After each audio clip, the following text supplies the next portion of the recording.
Hello students, जय Jagannath. Shakuntala tutorial को आपण मानकु आंतरिक स्वागत। आज आम आलोचना करबा ओडिया साहित्यर दर्पण पुस्तक रीति साहित्य बा मध्ययुगीय साहित्य संपर्क में। ऑलरेडी आम 205 क्वेश्चन एमसीक्यू गुड़िक डिस्कसन कर सारीचे। आज सीपीटी एंट्रांस एग्जाम थिला, सेतिरे आशा करूछि समस्ते भल करिथिबे बोली। तेबे चलंतु आरंभ करबा आज क्लास। 205 नंबर क्वेश्चन देखिबा। फर्स्ट क्वेश्चन है शिवरात्रि महात्म्य, श्री जन्माष्टमी महात्म्य और सोमनाथ व्रत विधि आदि ग्रंथ त्रयर रचयिता किए? कृष्णचंद्र सिंह, रामदास, त्रिपुरारी दास, वनमाली दास। आंसर हम रामदास। शिवरात्रि महात्म्य, श्री जन्माष्टमी महात्म्य और सोमनाथ व्रत विधि आदि ग्रंथ त्रयर रचयिता हेले रामदास। जदि आपण माने हम चैनल नुआ अछंती तेबे सब्सक्राइब करिनियंतु। नेक्स्ट क्वेश्चन, अरक्षित दास केउ साधना करिथिले बोली जणा जाई थाए? कृच्छ साधना, काया साधना, तंत्र साधना, हयग्रीव मंत्र साधना। आंसर हब कृच्छ साधना। अरक्षित दास कृच्छ साधना करिथिले बोली जणा जाई थाए। 28 छांदरे विभक्त केउ काव्य रामकृष्णंकर गोपलीला और मथुरा लीला वर्णित होईछि? सुचित्र रामायण, रामकृष्ण केली कल्लोळ, विचित्र रामायण, प्रेम चिंतामणि। आंसर हब रामकृष्ण केली कल्लोळ। 28 छांदरे विभक्त रामकृष्ण केली कल्लोळ रामकृष्णंकर गोपलीला और मथुरा लीला वर्णित होईछि। नेक्स्ट क्वेश्चन, सदानंद कवि सूर्य ब्रह्मा केउठारे जन्म ग्रहण करिथिले? भिकारीपड़ा पुरी, ढेंकानाल, ब्रह्मगिरी पुरी, जाजपुर। आंसर हैला भिकारीपड़ा पुरी।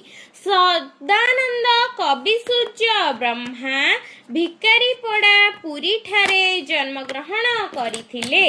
ब्रजनाथ बड़जेना केउठारे जन्म ग्रहण करिथिले? जाजपुर, काबर ग्राम, गंजेडीह ग्राम, पुरी।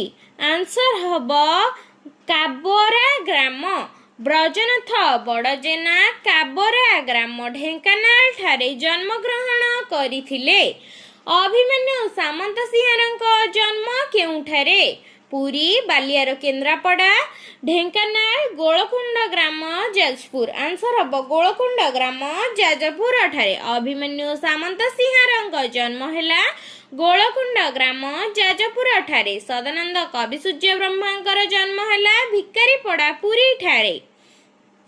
नेक्स्ट क्वेश्चन, कवि अभिमन्यु सामंत सिंहारଙ୍କ प्रेम चिंतामणि ग्रंथ रे कवि प्रदत्त विवरणी अनुसार जन्म समय केते? ख्रीष्टाब्द 1760, ख्रीष्टाब्द 1748, ख्रीष्टाब्द 1752, ख्रीष्टाब्द 1758। आंसर हब ख्रीष्टाब्द 1760। कवि अभिमन्यु सामंत सिंहारଙ୍କ प्रेम चिंतामणि ग्रंथ रे कवि प्रदत्त विवरणी अनुसार जन्म समय ख्रीष्टाब्द 1760 अटे। किए कैशोर बयस रे बाघ गीत, चढ़ई गीत, बोले हूँ गीत आदि रचना करिथिले? सदानंद कवि सूर्य ब्रह्मा, इंद्रजित सामंत सिंहार, अभिमन्यु सामंत सिंहार, जदुमणि महापात्र। आंसर हब अभिमन्यु सामंत सिंहार। अभिमन्यु सामंत सिंहार कैशोर बयस रे बाघ गीत, चढ़ैया गीत, बोले हूँ गीत आदि रचना करिथिले। अभिमन्यु सामंत सिंहारଙ୍କ ग्रंथ गुड़िक क्रमानुजायी सजाओ। प्रेमकला, सुलक्षणा, रसवती, प्रेम चिंतामणि। सुलक्षणा, प्रेम चिंतामणि, रसवती, प्रेमकला, रसवती, प्रेमकला, प्रेम चिंतामणि, सुलक्षणा। आंसर हब प्रेम चिंतामणि, प्रेमकला, रसवती, सुलक्षणा। अभिमन्यु सामंत सिंहार प्रथमे प्रेम चिंतामणि, तापरे प्रेमकला, तापरे रसवती, तापरे सुलक्षणा रचना करिथिले। नेक्स्ट क्वेश्चन, गौरी कुमार ब्रह्मांक संपादना ଗ୍ରନ୍ଥାବଳୀର ଅଭିମନ୍ୟୁ ସାମନ୍ତସିଂହାର ଜନ୍ମ ସମୟ କେତେ? 1758, 1757, 1760, 1755। ଆନ୍ସର ହେବ 1757। ଗୌରୀ କୁମାରୀ ବ୍ରହ୍ମାଙ୍କର ସମ୍ପାଦନା ଗ୍ରନ୍ଥାବଳୀରେ ଅଭିମନ୍ୟୁ ସାମନ୍ତସିଂହାରଙ୍କ ଜନ୍ମ ସମୟ 1757 ଅଟେ। 96 ଛାନ୍ଦ ବିଶିଷ୍ଟ ଅସମ୍ପୂର୍ଣ୍ଣ ବିଦଗ୍ଧ ଚିନ୍ତାମଣି କାବ୍ୟଟିର ସ୍ରଷ୍ଟା କିଏ? ତ୍ରିପୁରାରୀ ଦାସ, ଇନ୍ଦ୍ରଜିତ ଦାସ, ଅଭିମନ୍ୟୁ ସାମନ୍ତସିଂହାର, ସଦାନନ୍ଦ କବିସୂର୍ଯ୍ୟ ବ୍ରହ୍ମା। ଆନ୍ସର ହେବ ଅଭିମନ୍ୟୁ ସାମନ୍ତସିଂହାର। 96 ଛାନ୍ଦ ବିଶିଷ୍ଟ ଅସମ୍ପୂର୍ଣ୍ଣ ବିଦଗ୍ଧ ଚିନ୍ତାମଣି କାବ୍ୟର ସ୍ରଷ୍ଟା ହେଲେ ଅଭିମନ୍ୟୁ ସାମନ୍ତସିଂହାର। 68ଟି ଛାନ୍ଦ ବିଶିଷ୍ଟ ପ୍ରେମ ଚିନ୍ତାମଣି ପୌରାଣିକ କାବ୍ୟର ରଚନା ସମୟ କେତେ? ଖ୍ରୀଷ୍ଟାବ୍ଦ 1787, 1789, 1791, 1790। ଆନ୍ସର ହେବ 1789। 68ଟି ଛାନ୍ଦ ବିଶିଷ୍ଟ ପ୍ରେମ ଚିନ୍ତାମଣି ପୌରାଣିକ କାବ୍ୟର ରଚନା ସମୟ 1789 ଅଟେ। 24 ଛାନ୍ଦ ବିଶିଷ୍ଟ ରସବତୀ କାବ୍ୟର ରଚନା ସମୟ କେତେ?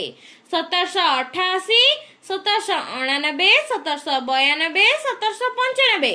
ଆନ୍ସର ହେବ 1792।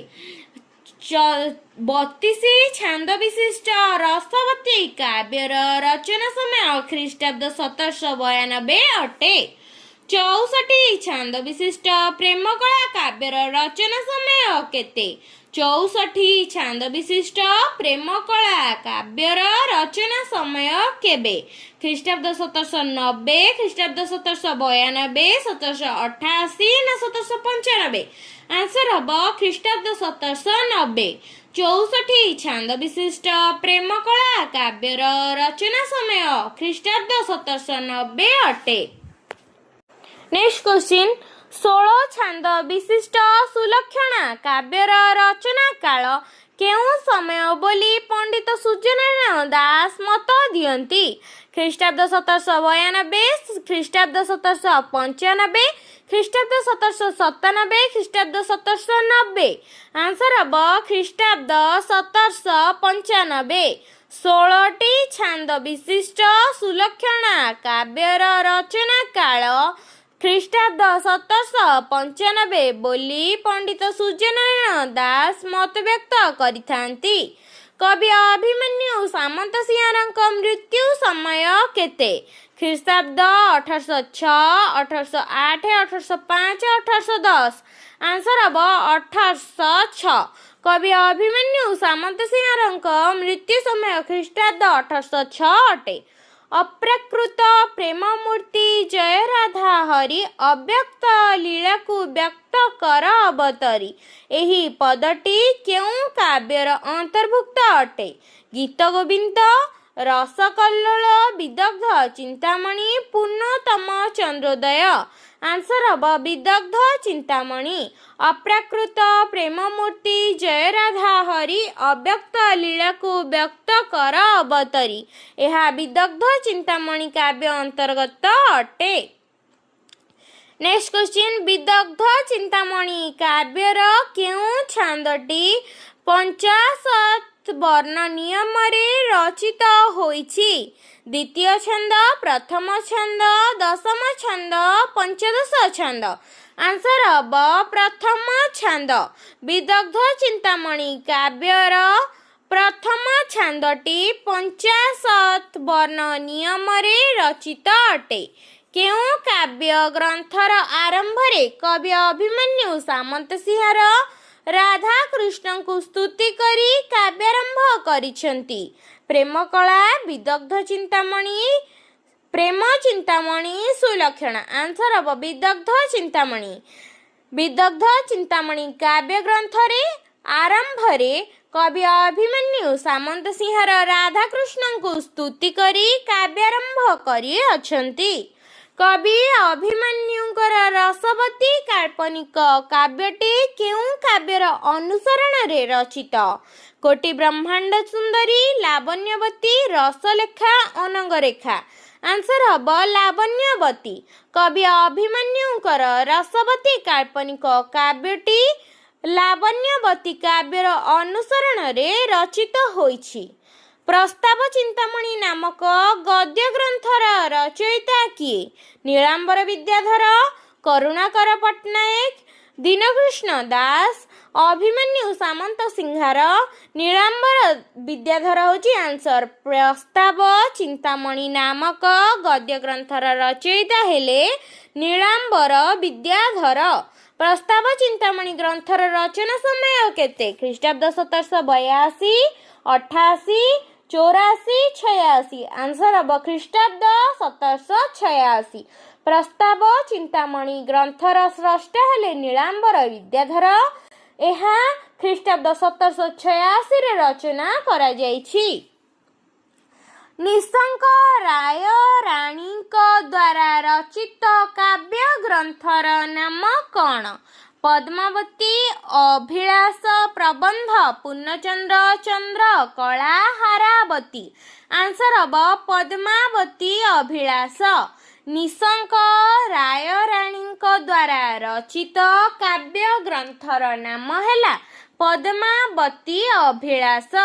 ରୂପ ଗୋସ୍ୱାମୀଙ୍କ ବିଦଗ୍ଧ ମାଧବ ନାଟକ ଏବଂ ସଦାନନ୍ଦ କବିସୂର୍ଯ୍ୟ ବ୍ରହ୍ମାଙ୍କ ଯୁଗଳ ରସାମୃତ ଲହରୀ ଗ୍ରନ୍ଥର ଛାୟାରେ କେଉଁ ପୁସ୍ତକଟି ରଚିତ? ଚତୁର ବିନୋଦ, ଗୀତ ଗୋବିନ୍ଦ, ପ୍ରେମ ତରଙ୍ଗିଣୀ, ବିଦଗ୍ଧ ଚିନ୍ତାମଣି। ଆନ୍ସର ହେବ ବିଦଗ୍ଧ ଚିନ୍ତାମଣି। ରୂପ ଗୋସ୍ୱାମୀଙ୍କ ବିଦଗ୍ଧ ମାଧବ ନାଟକ ଏବଂ ସଦାନନ୍ଦ କବିସୂର୍ଯ୍ୟ ବ୍ରହ୍ମାଙ୍କ ଯୁଗଳ ରସାମୃତ ଲହରୀ ଗ୍ରନ୍ଥର ଛାୟାରେ ବିଦଗ୍ଧ ଚିନ୍ତାମଣି ଗ୍ରନ୍ଥଟି ବା ପୁସ୍ତକଟି ରଚିତ ହୋଇଛି। ଲାବଣ୍ୟବତୀ କାବ୍ୟର ପ୍ରଥମ ଛାନ୍ଦ କେଉଁ ରାଗରେ ରଚିତ? ମଙ୍ଗଳଗୁଜ୍ଜରୀ, ପଟ୍ଟମଞ୍ଜରୀ, କଲ୍ୟାଣୀ ଆହାରୀ, ରାମକେରି। ଆନ୍ସର ହେବ ମଙ୍ଗଳଗୁଜ୍ଜରୀ। ଲାବଣ୍ୟବତୀ କାବ୍ୟର ପ୍ରଥମ ଛାନ୍ଦଟି ମଙ୍ଗଳଗୁଜ୍ଜରୀ ରାଗରେ ରଚିତ ହୋଇଛି। ଲାବଣ୍ୟବତୀର କେଉଁ ଛାନ୍ଦରେ କୁମାରୀର ଜନ୍ମ, ଯୌବନ ଓ ନଗରର ବର୍ଣ୍ଣନା ଆଦି ପ୍ରସଙ୍ଗ ବର୍ଣ୍ଣିତ ହୋଇଛି? ପ୍ରଥମ ଛାନ୍ଦ, ପଞ୍ଚମ ଛାନ୍ଦ, ଦ୍ୱିତୀୟ ଛାନ୍ଦ, ଦଶମ ଛାନ୍ଦ। ଆନ୍ସର ହେବ ଦ୍ୱିତୀୟ ଛାନ୍ଦ। ଲାବଣ୍ୟବତୀର ଦ୍ୱିତୀୟ ଛାନ୍ଦରେ କୁମାରୀର ଜନ୍ମ, ଯୌବନ ଓ ନଗରର ବର୍ଣ୍ଣନା ଆଦି ପ୍ରସଙ୍ଗ ରହିଅଛି।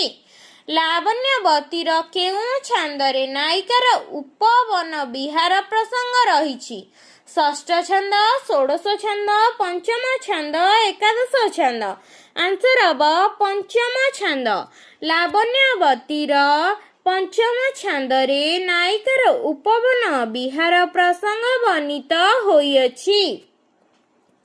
ଲାବଣ୍ୟବତୀର ସ୍ୱପ୍ନ ଦର୍ଶନ ପ୍ରସଙ୍ଗ କେଉଁ ଛାନ୍ଦରେ ବର୍ଣ୍ଣିତ ହୋଇଛି? ଏକାଦଶ ଛାନ୍ଦ, ଦ୍ୱାଦଶ ଛାନ୍ଦ, ଚତୁର୍ଦ୍ଦଶ ଛାନ୍ଦ, ଷୋଡ଼ଶ ଛାନ୍ଦ। ଆନ୍ସର ହେବ ଏକାଦଶ ଛାନ୍ଦ। ଲାବଣ୍ୟବତୀର ସ୍ୱପ୍ନ ଦର୍ଶନ ପ୍ରସଙ୍ଗ ଏକାଦଶ ଛାନ୍ଦରେ ବର୍ଣ୍ଣିତ ହୋଇଛି। ଉପବନରେ ସ୍ନାନ କରିବା ଦୃଶ୍ୟ ଲାବଣ୍ୟବତୀର କେଉଁ ଛାନ୍ଦରେ ବର୍ଣ୍ଣିତ? ଏକାଦଶ ଛାନ୍ଦ, ବିଂଶ ଛାନ୍ଦ, ଷଷ୍ଠ ଛାନ୍ଦ, ତ୍ରିଂଶ ଛାନ୍ଦ। ଆନ୍ସର ହେବ ଷଷ୍ଠ ଛାନ୍ଦ। ଉପବନରେ ସ୍ନାନ କରିବା ଦୃଶ୍ୟ ଲାବଣ୍ୟବତୀର ଷଷ୍ଠ ଛାନ୍ଦରେ ବର୍ଣ୍ଣିତ ହୋଇଛି। ଲାବଣ୍ୟବତୀର ତ୍ରିଂଶ ଛାନ୍ଦ କେଉଁ ରାଗରେ ରଚିତ? ଚିନ୍ତା ଭୈରବ, କଲ୍ୟାଣହାରୀ, ମଙ୍ଗଳଗୁଜ୍ଜରୀ, ରାମକେରି। ଆନ୍ସର ହେବ ମଙ୍ଗଳଗୁଜ୍ଜରୀ। ଲାବଣ୍ୟବତୀର ତ୍ରିଂଶ ଛାନ୍ଦ ମଙ୍ଗଳଗୁଜ୍ଜରୀ ରାଗରେ ରଚିତ ହୋଇଛି। ଆଜି ଆମେ ଆଲୋଚନା କଲେ 205ରୁ 234 ନମ୍ବର ପର୍ଯ୍ୟନ୍ତ କ୍ୱେଶ୍ଚିନ୍, ଯାହାକି MCQ ଗୁଡ଼ିକ ଥିଲା ରୀତି ସାହିତ୍ୟ ବା ମଧ୍ୟଯୁଗୀୟ ସାହିତ୍ୟ ସମ୍ପର୍କରେ। ନେକ୍ସଟ କ୍ଲାସରେ 235 ନମ୍ବର କ୍ୱେଶ୍ଚିନ୍ରୁ ଆଲୋଚନା କରିବା, ଯାହାକି ଆମର CPT ଏଣ୍ଟ୍ରାନ୍ସ ସହିତ UGC ନେଟ୍ JRF ପାଇଁ ମଧ୍ୟ ସାହାଯ୍ୟ କରିବ। ଆମ ଭିଡ଼ିଓଟି ଯଦି ଭଲ ଲାଗିଥାଏ ଲାଇକ୍, ସେୟାର, ସବସ୍କ୍ରାଇବ୍ କରିବେ।